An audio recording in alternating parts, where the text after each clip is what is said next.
सैर होने को है में। यहाँ पर माहिर ने दादा हजूर को बहुत अच्छे तरीके से समझाया कि वह जो इंसाफ कर रहे हैं वह गलत है।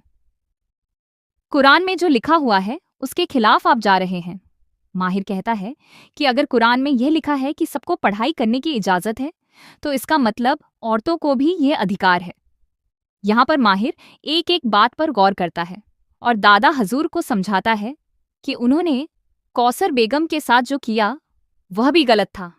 कौसर बेगम कोई गलत औरत नहीं है और उन्होंने कोई गलती नहीं की है।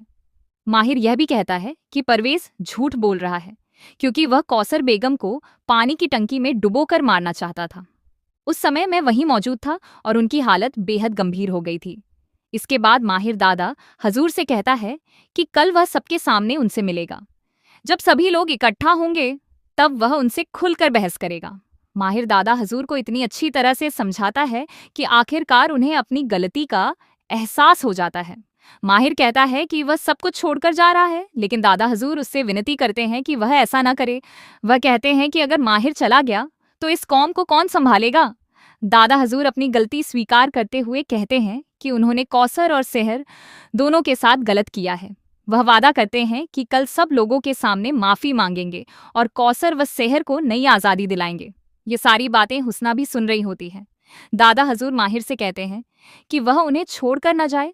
अगर वह चला गया तो उनका क्या होगा और यह सब कौन संभालेगा। लेकिन आने वाले एपिसोड में एक बड़ा ट्विस्ट देखने को मिलेगा।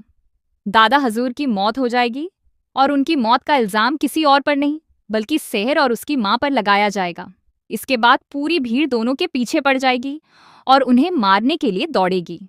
सेहर और उसकी मां लगातार चिल्लाकर कहेंगी कि उन्होंने कुछ नहीं किया है, लेकिन उनकी बात कोई नहीं सुनेगा। इसी दौरान कौसर नीचे खाई में गिर जाएगी। उसका दुपट्टा सेहर के पास रह जाएगा। इसके बाद सेहर माहिर से कहेगी कि वह उसे कभी माफ नहीं करेगी क्योंकि उसे लगता है कि उसकी मां की मौत के पीछे किसी और का नहीं बल्कि माहिर का हाथ है। अब देखना दिलचस्प होगा कि शो में आगे क्या होने वाला है, क्योंकि कहानी में 6 साल का बड़ा लीप आने वाला है।